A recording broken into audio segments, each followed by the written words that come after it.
Que a graça e a paz do nosso Senhor e Salvador Jesus Cristo esteja em cada coração. É com muita alegria que nós estamos aqui para mais uma videoaula. E hoje a lição de número 7, que tem como tema a queda do ser humano. Nós vamos aprender a relacionar o livre-arbítrio com a soberania de Deus. Nós vamos aprender as consequências da queda e também que ela foi sim um acontecimento literal e histórico. Esses são os objetivos da lição. É sempre bom apontar isso no início da lição para os alunos. Nós vamos ver aqui relacionar o livre-arbítrio com a soberania de Deus. Nós vamos ver aqui que foi um evento histórico e literal, não foi um conto. E nós vamos aprender também as consequências dessa queda. Mas vamos aprender acima de tudo que o Senhor Jesus, o próprio Deus, que está no domínio e no controle de tudo, ele não foi apanhado de surpresa e ele tem planos de paz para o resgate da humanidade, para a felicidade eterna do ser humano. Basta confiar nos planos do Senhor. Nós vamos aprender aqui que apesar de tudo isso, Deus ele tem o controle de tudo e elaborou um plano maravilhoso de redenção para a humanidade. Mas é bem verdade que a queda trouxe prejuízos imensos, tanto para o homem, como para o mundo, como para o próprio universo, ao ponto da Bíblia dizer que Deus fará novos céus e nova terra. Se alguém perguntar por que Deus vai fazer novos céus e nova terra, aí você diz, é devido à gravidade da queda, do pecado, ok? Vamos para frente? Nós vemos aqui o slide 2 que diz assim, o livre-arbítrio do ser humano, primeiro tópico. O livre-arbítrio, subsídio teológico. Dentre os vários aspectos que nos assemelham a Deus, o mais importante é a capacidade de tomar decisões voluntárias. Por isso, a Bíblia diz que somos a imagem e semelhança de Deus, conforme Gênesis, capítulo 1, versículo 26. Então, em relação ao livre-arbítrio, existem muitas pessoas pelo mundo afora que não acreditam no livre-arbítrio.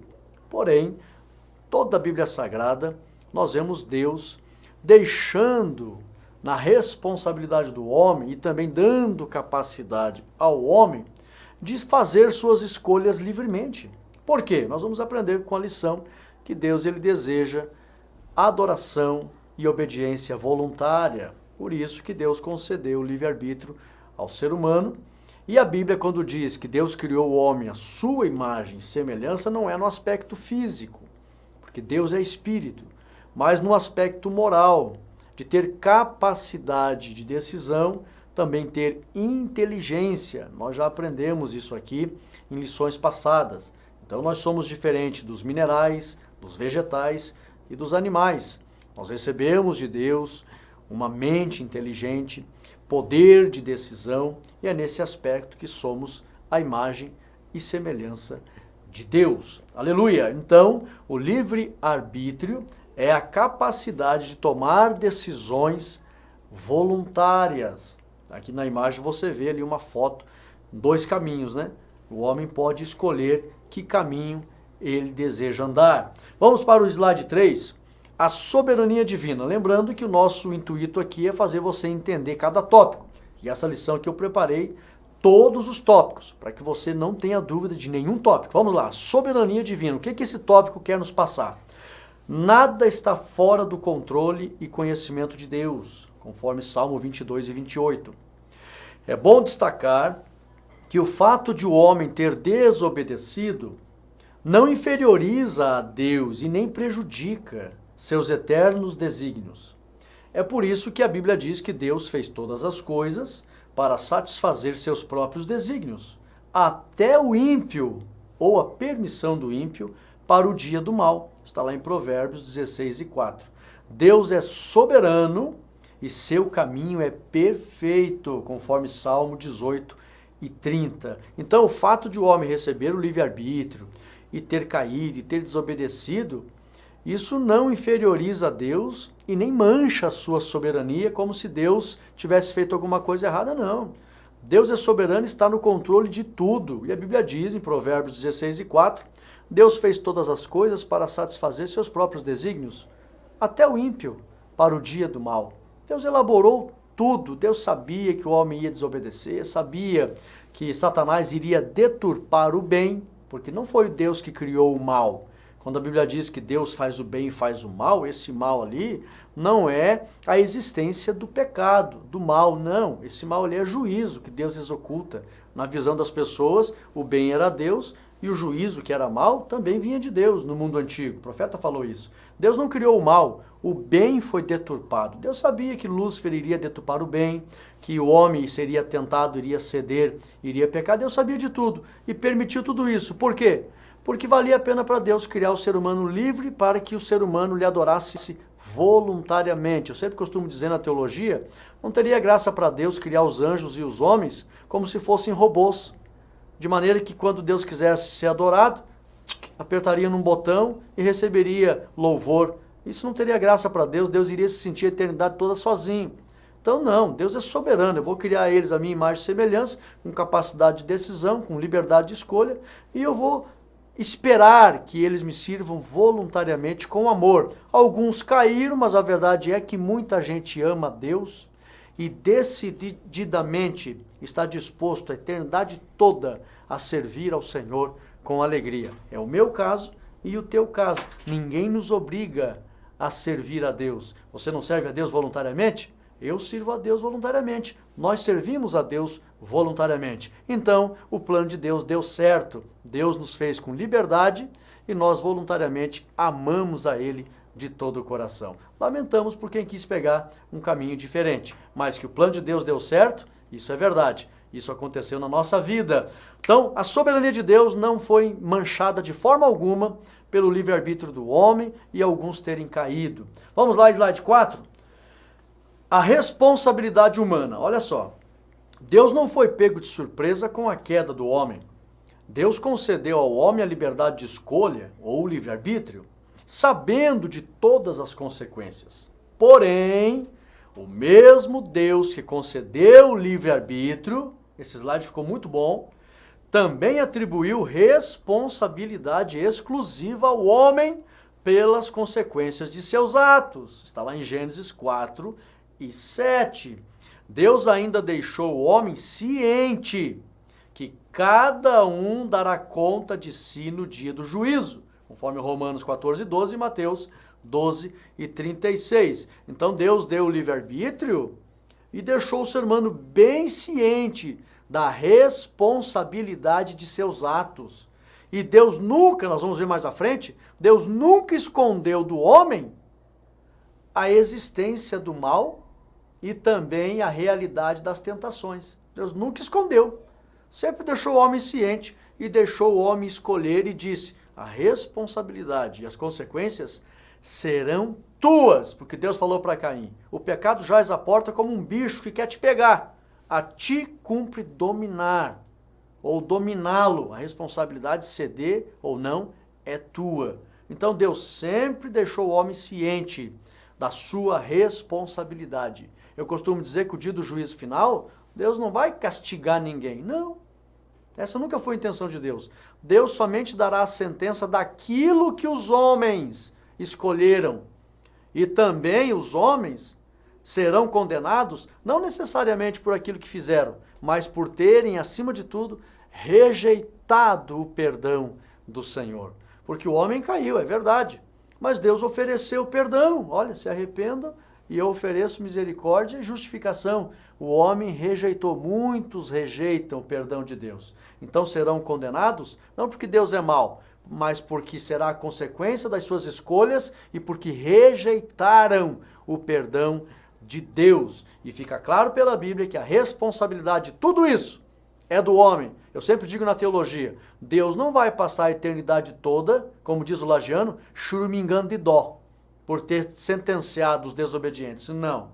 Não vai ter nenhum pingo de culpa na consciência de Deus em dar a sentença da separação eterna. Por quê? Porque o ser humano está ciente das suas responsabilidades. Deus sempre avisou acerca da existência do mal, Deus sempre avisou acerca das tentações e Deus oferece acima de tudo graça e misericórdia. E muitos jogam fora tudo isso e Deus não vai sentir culpa nenhuma em julgar com justiça. Ok? Vamos para frente, capítulo 5. Aliás, segunda parte, slide 5.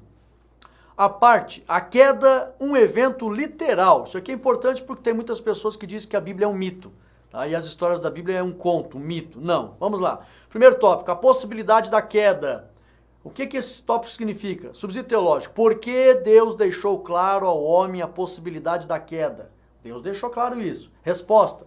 Porque Deus deseja obediência voluntária. Deus avisou o homem.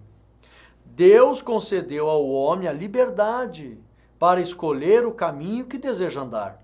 O caminho da vida ou o caminho da morte. Está lá em Deuteronômio 30, 19 e Jeremias 21 e 8. Por isso Deus nunca escondeu do homem a possibilidade da queda. Antes de o homem cair, Deus mostrou. Olha, aquela árvore lá é uma árvore que tem fruto mau. Se você se aproximar e comer, você vai morrer. Então Deus deixou sempre o homem ciente das possibilidades de tragédias que viriam na sua vida. Então Deus nunca escondeu isso do homem. Por quê? Porque Deus quer obediência voluntária. Então o homem viu e tinha o poder de decidir, eu quero obedecer a Deus voluntariamente. Graças a Deus, tá? Eu costumo dizer que Lúcifer sempre se enganou com Deus. Quando ele foi criado, ele só conhecia a bondade e o poder de Deus. Aí ele se estribou, Deus é bondoso, ele é poderoso, mas é muito bondoso, se estribou nessa bondade, que ele só conhecia a bondade, e resolveu se exaltar. Aí Deus manifestou juízo, algo que Lúcifer não conhecia em Deus. Quando Deus manifestou juízo para Lúcifer, aí Lúcifer, opa, ele não é só bom e poderoso, mas ele é um justo juiz que executa juízo, e esse juízo, para quem recebe, é mal. Então eu vou derrubar aquele ser que ele criou, vou fazer desobedecer também. E aí o juízo virá sobre ele. Aí ele fez tudo o que fez, Deus manifestou misericórdia, algo que Lúcifer não conhecia em Deus. E Deus não ofereceu misericórdia para Lúcifer porque Lúcifer não foi tentado. Lúcifer era perfeito, decidiu deliberadamente se rebelar. Agora, Adão foi tentado. Adão foi vítima de mentira.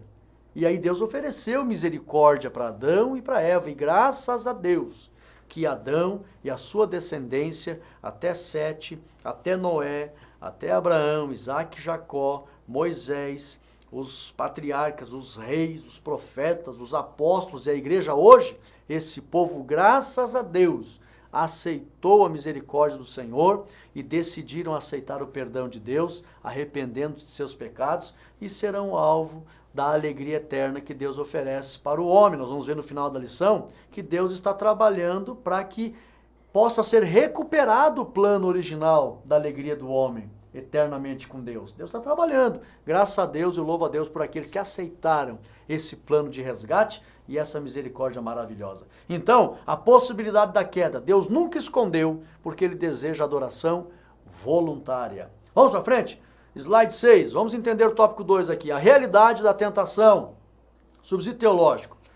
Deus deixou claro para Adão que o mal existia, ou que a tentação era real. Deus deixou claro, conforme Gênesis 2,17.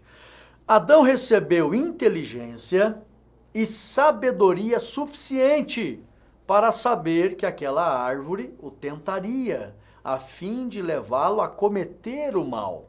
Deus nunca escondeu do homem a realidade da tentação.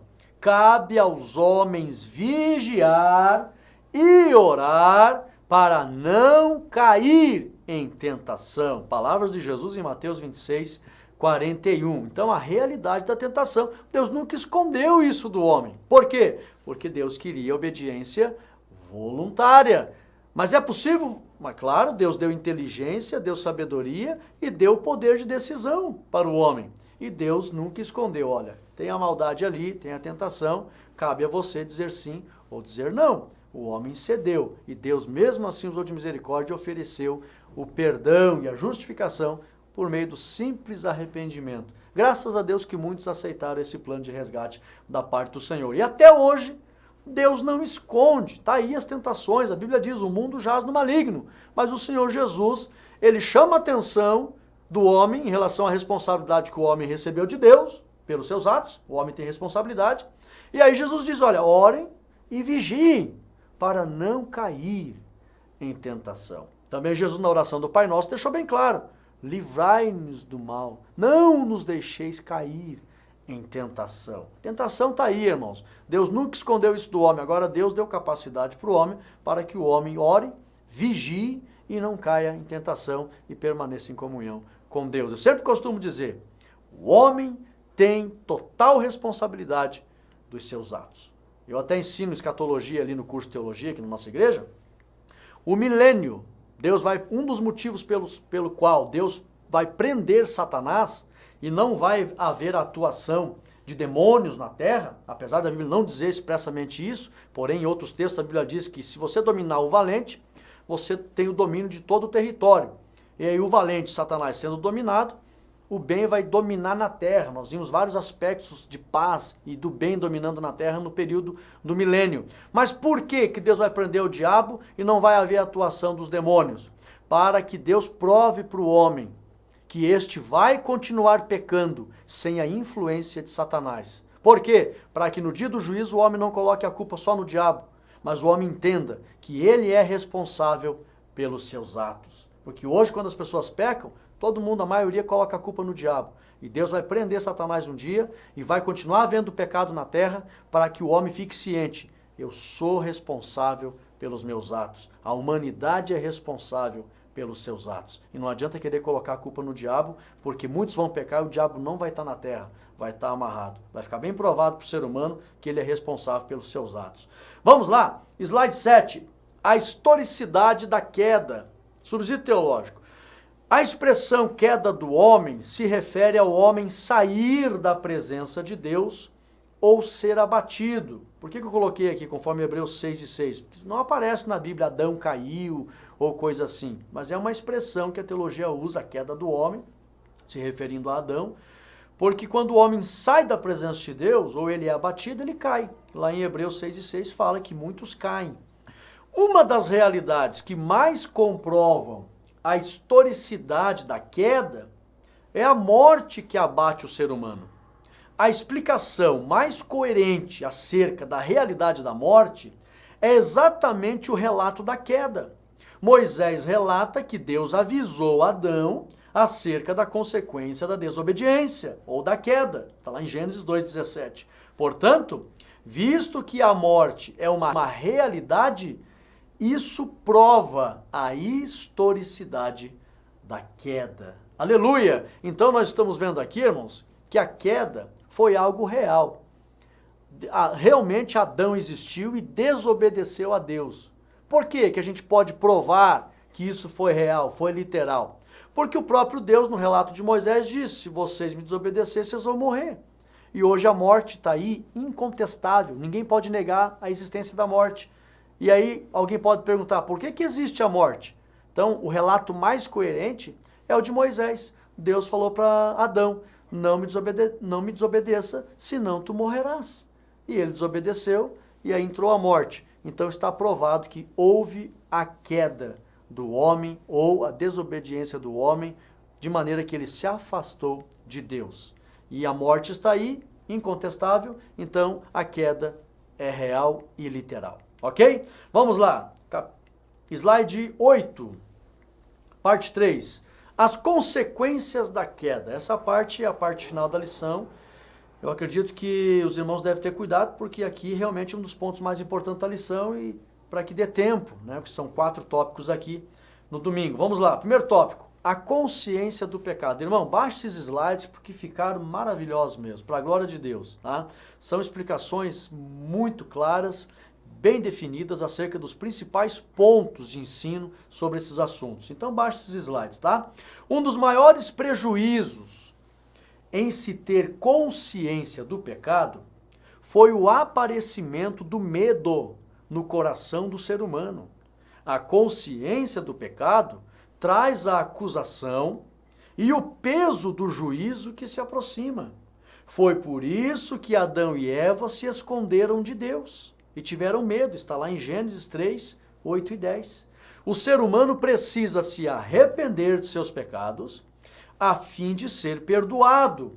Somente assim o amor de Deus, pelo Espírito Santo, será derramado no coração do homem e este não terá mais medo. Você encontra isso lá em Romanos 5:5 e 1 João 4:18. Então, uma das consequências da queda é a consciência do pecado. E o que a consciência do pecado trouxe de prejuízo para o ser humano?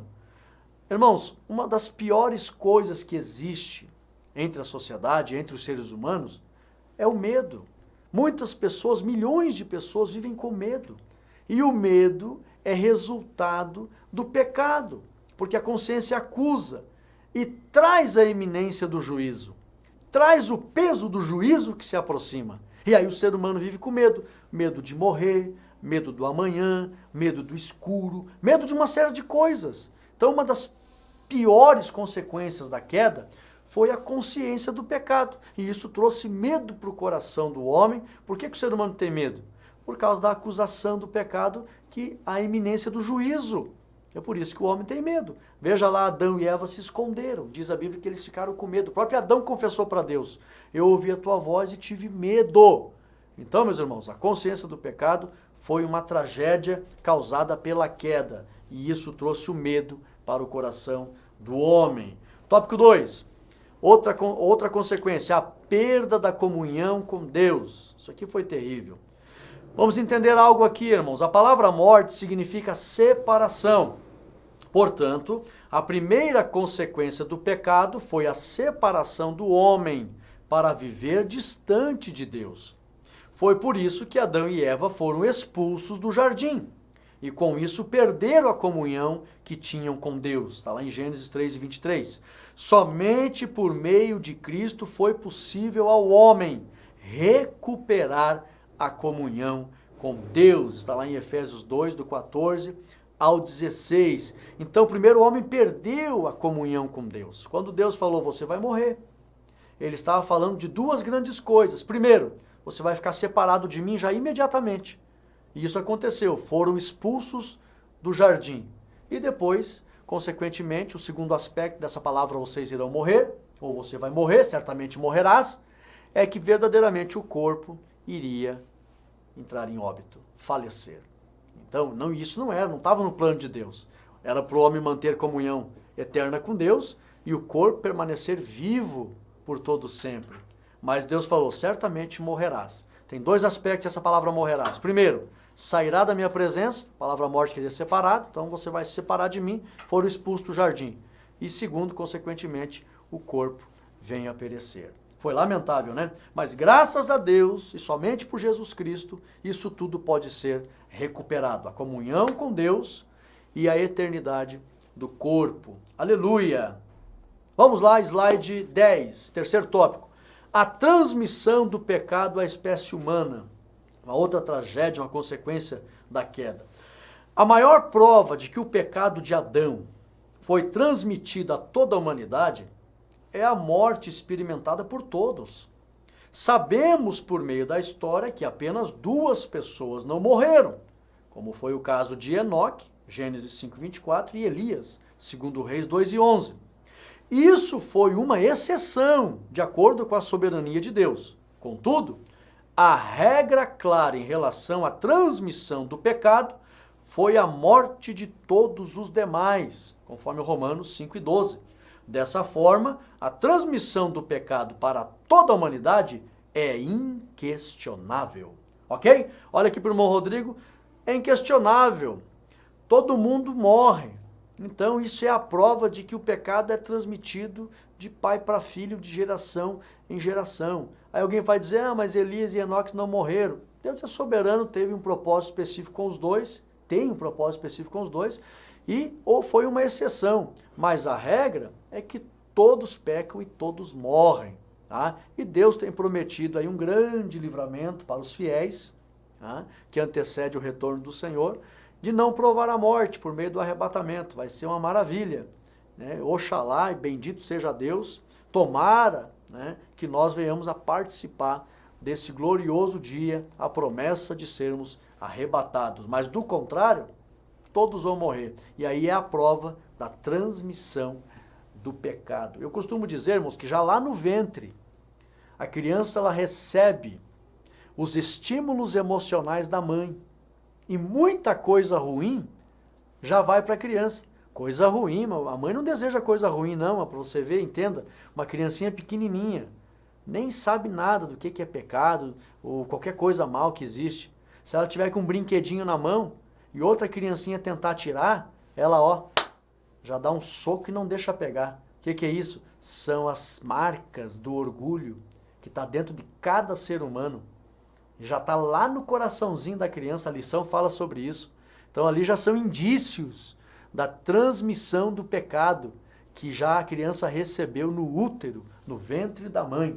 E isso só vai desenvolver com o passar dos anos. Ainda bem que Deus é misericordioso, que uma criança sem ter o pleno discernimento do bem e do mal, apesar de ter os indícios ali da transmissão do pecado, mas ela não teve o conhecimento e também o desenvolvimento e o avanço do pecado no seu coração, sem sentir prazer na iniquidade, sem discernir entre o bem e o mal, mão direita e mão esquerda, e Deus proveu, por meio da mediação de Cristo, a justificação para as crianças nesse estágio de não proliferação do pecado no seu coração, o aumento do pecado no seu coração. Enquanto a criança for inocente, nós sabemos disso, Jesus falou, delas é o reino dos céus. Em outras palavras, parece que ele estava querendo dizer assim, o meu sacrifício é suficientemente capaz e a minha justiça é ampla para perdoar e compreender a inocência dessas crianças. Então Deus é misericordioso, irmãos. A Bíblia é bem clara. Mas lá dentro está a maldade e se ela pegar uma certa idade, isso vai desenvolver e ela vai começar naturalmente. Não precisa ninguém convidar para ela pecar. Não precisa. Não precisa ninguém dizer, olha, existe o pecado e você quer experimentar? Não. Sozinha, a maior prova da transmissão do pecado é que o ser humano sozinho, sem ninguém influenciá-lo, ele é capaz de praticar maldade. A maior prova.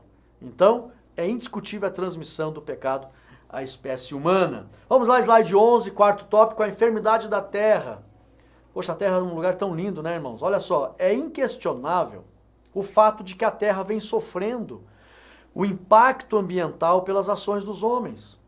Tudo isso é resultado da queda do homem. E por essa razão, Deus prometeu fazer novos céus e uma nova terra onde habita a justiça. Está lá em Apocalipse 21:1 e 2 Pedro 3:13. Então também é inquestionável, a própria ciência concorda, o impacto ambiental pelas ações do homem que vem destruindo a terra, e a Bíblia diz que a natureza geme. E é por isso que a Bíblia diz que Deus vai fazer novos céus e uma nova terra, aonde habita a justiça. Por quê? Porque a queda foi literal, trazendo prejuízos, inclusive, para a natureza. Ok? Então é inquestionável. Não sei como é que tem pessoas, é a própria ação do diabo, né, irmãos? Tem pessoas que se questionam a Bíblia, não acreditam nas histórias da Bíblia, não acreditam em Deus, mas está aí a prova incontestável. Contra fatos não existe argumento. E tudo que a Bíblia fala concorda com a realidade. Aleluia! Por isso ela é o nosso manual de fé incontestável. Santa Palavra de Deus. Vamos lá? Tópico 5, a morte física, para encerrar a lição. Isso aqui foi um terrível acontecimento, consequência da queda. O corpo humano é o templo do Espírito Santo, conforme 1 Coríntios 6:19. E dessa forma, cremos que Adão era cheio do Espírito Santo, já que o corpo é templo do Espírito Santo. Se o homem não tivesse cometido o pecado, jamais o Espírito Santo teria saído, e este manteria comunhão com Deus e a vida eterna de seu corpo. Mas Deus, que é misericordioso, está trabalhando, conforme João 5:17, Jesus falou, meu Pai trabalha até agora e eu trabalho também, para que tudo volte ao plano original. Aleluia, prepare um glória aí, irmãos.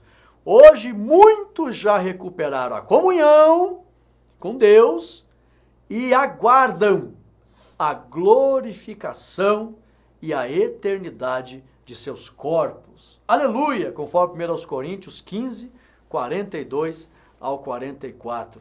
A morte física aconteceu, lamentavelmente. Se Adão não tivesse pecado, ele estaria cheio do Espírito Santo, manteria comunhão com Deus, e o corpo dele permaneceria eterno. Mas Adão cometeu esse pecado, o Espírito Santo se retira. Em todas as 5 primeiras dispensações, inocência, consciência, governo humano, patriarcal, dispensação da lei, o Espírito Santo não habitava permanentemente em ninguém. Vinha de forma esporádica, sob medida, em algumas pessoas, apenas 3 classes de pessoas no mundo antigo. Governantes, que poderia ser um rei ou um juiz, sacerdotes e profetas. Vinha e a atuação do Espírito Santo nessas pessoas era momentânea. O Espírito Santo não ficava em ninguém permanentemente. O primeiro a receber o Espírito Santo, que veio para ficar, para habitar permanentemente, foi o Senhor Jesus. A primícia, aleluia. Aí Jesus vem e ele presenteou a humanidade, religando a humanidade, tirando a parede que dividia, justificou a humanidade. Quando ele entrou no céu, foi dada a prova universal que o homem tinha recuperado comunhão com Deus. Quando foi dada essa prova universal, o Espírito Santo desceu para habitar novamente com o ser humano, voltar para a sua casa, porque o homem foi feito como templo do Espírito Santo. Um dos propósitos da existência do homem é ser cheio do Espírito Santo, que é templo do Espírito Santo. Aí o Espírito Santo desceu novamente e hoje, parte desse plano de Deus já está cumprido. O homem voltou a ter comunhão com Deus. Aleluia! Como canta o Samuel Mariano, né? Eu li que o véu do templo se rasgou. Eu li que agora eu posso adorar. Então a comunhão já foi recuperada. Agora falta só se cumprir a segunda parte desse plano, a eternidade e a glorificação do nosso corpo. Aleluia! Então, meus irmãos, a morte física trouxe um prejuízo, mas louvado seja Deus que o Senhor mesmo trabalhou para recuperar o plano original do estado de comunhão com Ele e também a eternidade do homem. E a nossa conclusão, fiz um slide bonito aqui que diz assim, ó, os planos de Deus são planos de paz. Jeremias 29:11.